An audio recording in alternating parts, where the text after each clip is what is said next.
Hello YouTube. It's been a little while since my last post, but I figured I would shoot an update video as somebody who subscribed had asked.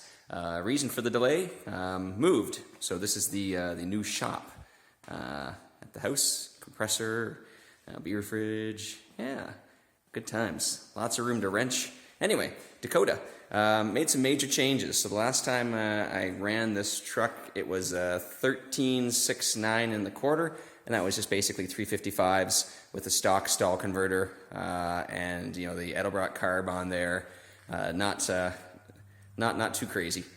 So made a couple upgrades the last year or so here. So I put a 600 double pumper on top of the 340. I tore the transmission out of it and stuck a 3500 stall Hughes converter in it, and of course we went to 410 gears in the back. So I haven't run it yet. Spent a long time trying to get this thing tuned so that's a flat foot wide open hit.